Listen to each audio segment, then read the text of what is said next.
ఈ 205 మందిలో ఒక్క ఓసీ రైతు లేడు. చూడిగా ఒక్క ఓసీ అప్పర్ క్యాస్ట్కి సంబంధించిన ఒక్క ఓసీ రైతు లేడు, ఒక్క రెడ్డి లేడు. ఈ 205 మందిలో ఓన్లీ బీసీ ఎస్సీ ఎస్టీ రైతులే చనిపోయారు.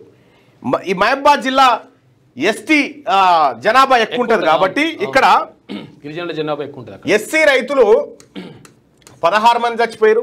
ఇందులో ఎస్టీ రైతులు లంబాడా సోదరులు లంబాడా రైతులు 123 మంది చచ్చిపోయారు. బీసీ రైతులు 66 మంది చచ్చిపోయారు. ఇది రైతు కూలీలు వేరే, మళ్ళా వీళ్ళు రైతులు కేవలం 5 సంవత్సరాల కాలంలో ఒక జిల్లాలో 205 మంది రైతులు ఓన్లీ ఎస్సీ ఎస్టీ బీసీ రైతులే చచ్చిపోయారు, సూసైడ్ చేసుకొని చచ్చిపోయారు. విత్ ఎఫ్ఐఆర్ నెంబర్స్తో సహా నాకున్నాయి. నిజంగా వీళ్ళు మనల్ని ఉద్ధరించినంటే, రైతు రాజ్యమే తెచ్చినంటే, రైతులను ఆదుకునేటువంటి ప్రభుత్వాలే వీలైతే, ఈ మొహాలు వీలే అయితే మన రైతులు ఎందుకు చచ్చిపోతా ఉన్నారు? కారణం ఏంది? ఎందుకు చచ్చిపోతా ఉన్నారు? ఒక్క జిల్లాలోనే ఇది అందిన డేటా అనధికారికంగా 1009 మంది చచ్చిపోయారు. అది 5 ఏళ్లలో కొత్త జిల్లాలు ఇది ఓన్లీ ఒక కొత్త జిల్లాలో, ఉమ్మడి జిల్లా కాదు ఇది. ఈ 33 జిల్లాల్లో ఒక్క జిల్లాలో ఒక అంచనా ప్రకారం చనిపోయినటువంటి రైతుల డాటా చూస్తే ఎంత దుర్మార్గం అంటే 1079 మంది రైతు కూలీలు ఆత్మహత్య చేసుకున్నారు. ఓన్లీ మానుకోట జిల్లాలో. మహబూబాబాద్ జిల్లాలో ఈ 5 సంవత్సరాల కాలంలో మొత్తం మరణించినటువంటి రైతు కూలీలు 1079 మంది సూసైడ్ చేసుకొని చచ్చిపోయారు. 1079 మంది అంటే ఎంత అన్నట్టు? ఒక గ్రామం ఖతమైపోయింది. 1079 మంది రైతుల సావుకు కారణమైనటువంటి ఈ నాయకులు ఈ రైతాంగాన్ని ఉద్ధరిస్తాం, ఈ రైతుల జీవితాలు మారుస్తాం, మీకు 42% బిచ్చం వేస్తాం. నో, నీది 5% నువ్వు తీసుకొని పక్కకు జరుగు, మిగతాదంతా మాదే, మిగతాదంతా మా పేద వర్గాలదే. నువ్వు దొంగతనంగా ఈడబ్ల్యూఎస్ ఎట్లా ఈడబ్ల్యూఎస్ ఏ ప్రాతిపదికన 10% ఇంప్లిమెంట్ చేసినావు? ఇక్కడ ఈడబ్ల్యూఎస్ చెప్పు. ఏం అధ్యయనం చేసినావు?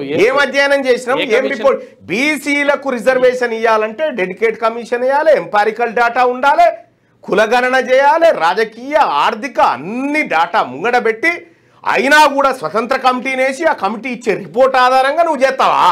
ఇదంతా చేసినాక ఎవంది రాజ్యము? మీ అయ్యాల జాగీర్ నుంచి తీసుకొచ్చిన జాగీర్ అనుకుంటురా? ఇదంతా బీసీలది. తెలంగాణ రాష్ట్రంలో బీసీలకు సంబంధించినటువంటి రిజర్వేషన్ల విషయంలో మీరాడుతున్న డ్రామా 42%. నువ్వు 42% ఇయ్యకుంటా నువ్వు ఎన్నికలకు రా, తేలిపోతుంది లెక్క. ఏం చేయాలో తెలంగాణ రాష్ట్రంలో అగ్గి బుట్టిస్తాం బీసీలమంతా. ఇంత దుర్మార్గమా? ఒక జిల్లాలో 1079 మంది రైతులు చనిపోవడానికి కారకుడు ఎవడు? జిల్లా కలెక్టర్ కాదా? అక్కడ ఉన్నటువంటి ఎమ్మెల్యే కాదా? అప్పట్లో పనిచేసిన ఆయన, ఇప్పట్లో పనిచేసిన ఆయన. తెలంగాణ గవర్నమెంట్ వచ్చిన తర్వాత, కాంగ్రెస్ పార్టీ ప్రభుత్వం వచ్చిన తర్వాత కూడా ఆత్మహత్య లాగలే. ఒక్క జిల్లాలోనే 1079 మంది రైతులు సూసైడ్ చేసుకుని విత్ నా దగ్గర ఎఫ్ఐఆర్ నెంబర్లతో సహా ఉన్నాయి. అన్ని ఫుల్ ఆధారాలు ఉన్నాయి. ఊరు పేరు, తర్వాత ఎప్పుడు చనిపోయారు, ఏం కథ, ఫుల్ డీటెయిల్స్ అన్ని. ఇది ఉంది. దంతాలపల్లి క్రైమ్ నెంబర్ వచ్చేసి 94/21 174 సిఆర్పిసి కింద Bamrawat Jenny son of late Gopa, age 35, caste Lambada, so and so, poison తాగిండు 30 తారీఖు 9వ నెల 2021.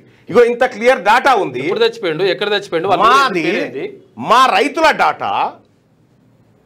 120 మంది లంబాడా రైతులు చచ్చిపోతారా సూసైడ్ చేసుకొని? ఇంత దారుణం.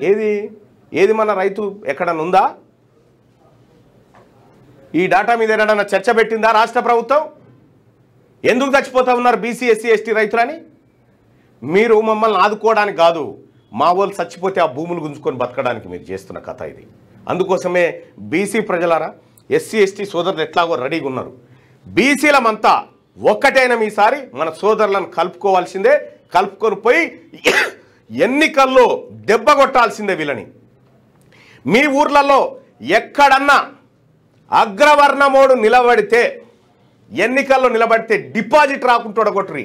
ఒకటే ఒక మాట, వాని ఓట్లు మనకొద్దు, వాని ఓట్లు మనకొద్దు, మన ఓట్లు కూడా వానికొద్దు. వాడు ఎన్నటికీ మనోడు కాదు, గుర్తుపెట్టుకోండి, ఎన్నటికీ మనోడు కాదు. ఇవాళ తీన్మార్ మల్లన్న బీసీ పార్టీ ప్రకటించిన తర్వాత ఇక్కడున్నటువంటి అగ్రవర్ణాలు, కవిత బీఆర్ఎస్ పార్టీ కదా, రేవంత్ రెడ్డి కాంగ్రెసే కదా, వీళ్ళు పార్టీలుగా కాదు అగ్రవర్ణాలుగా కలిసిరు. వీళ్ళు కలిసి బీసీ పార్టీ పెడతారా, మన రాజకీయ ఉనికి తీస్తారా అని చెప్పి హత్యాయత్నం చేసి వాళ్ళకి 19వ రోజు వరకు కూడా ఒక్కరిని కూడా అరెస్ట్ చేయలే రాచకొండ సిపి. చంపడానికి ఒక్కరిని కూడా చంపడానికి చూస్తే హత్యాయత్నం చేస్తే ఇప్పటి వరకు అరెస్ట్ చేయలే రాచకొండ సిపి. షేమ్. ఈరోజు ఎందుకు అగ్రవర్ణాలు ఆట ఆడిస్తే ఇలా ఆట మీరు గుర్తుపెట్టుకోరి. మా రాజ్యం వచ్చినప్పుడు మీరు చాలా హీనంగా అయిపోతారు. అప్పుడు మా రాజ్యం రాక తప్పది, తెచ్చి తీర్థం. కానీ ఆ రోజు కోసం ఈరోజు ఎవరెవరైతే ఈ బీసీల పట్ల, బీసీల నాయకుల పట్ల జరుగుతున్నటువంటి దాడులు ఎవరైతే అధికారులు ప్రోత్సహిస్తూ ఉన్నారో, ఎవరైతే అందులో మీరు రాసి పెట్టుకుంటున్న మిమ్మల్ని ఒక్కరిని కూడా వదిలిపెట్టం, గుర్తుపెట్టుకోండి. ఎక్కడున్నా సరే. ఇక్కడ 1079 మంది రైతు కూలీలు సూసైడ్ చేసుకొని చచ్చిపోతే ఈ తెలంగాణ రాష్ట్ర ప్రభుత్వానికి సోయి ఉందా? ఒక్క మహబూబాబాద్ జిల్లా లెక్క ఇది. 205 మంది రైతుల డాటా వస్తే ఒక్క ఓసీ రైతులేడన్లా ఎస్సీ ఎస్టీ బీసీలు మాత్రమే సూసైడ్ చేసుకొని చచ్చిపోయారు. ఇదే కాదు, ఇంకా రాష్ట్ర వ్యాప్తంగా ఉన్న డాటా కూడా మీ ముందుకు తెస్తాం. అన్నిటి మీద బీసీలు కథన రంగంలోకి ఎలా దిగాలి, బీసీలు ఎన్నికలను ఎలా శాసించాలి, ఒక్కరిని కూడా గెలవనీయకుండా, వార్డు మెంబర్ కూడా గెలవనీయకుండా మనం కార్యాచరణ చేపట్టాల్సినటువంటి అవసరం ఉంది. ఇవాళ ఊర్ల పొంటి సర్పంచ్గా పోటీ చేద్దాం అనుకునేటువంటి రెడ్డి గారు ఎందుకు భయపడుతున్నాడు?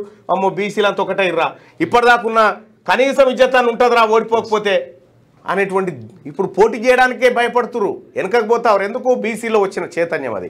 హ్యాట్స్ ఆఫ్ బీసీ ప్రజలకు.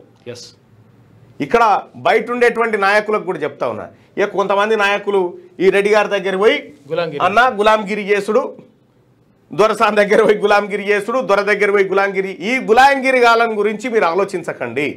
వాళ్ళ ద్వారా ఏ పని కాదు, చెంచాలతో ఏం కాదు, రాజకీయ చెంచాలతో ఏ పని కాదు. నికార్సైన బీసీ ఉద్యమకారులు ఉన్నారు, వాళ్ళందరినీ కలుపుకొని ముందుకు పోయి ఈ తెలంగాణ రాష్ట్రంలో బీసీ రాజ్యం స్థాపిస్తాం. అందుకోసమే ఇవాళ మీటింగ్ కూడా ఏర్పాటు చేయడం జరిగింది. గట్కేసర్ ఔటర్ రింగ్ రోడ్ పక్కన ఉన్నటువంటి జేకే కన్వెన్షన్లో, కొర్రాంల విలేజ్ వస్తుంది, జేకే కన్వెన్షన్లో ఇప్పుడు కాసేపట్లో మీటింగ్ ప్రారంభం కాబట్టి అందరికీ ఆహ్వానం.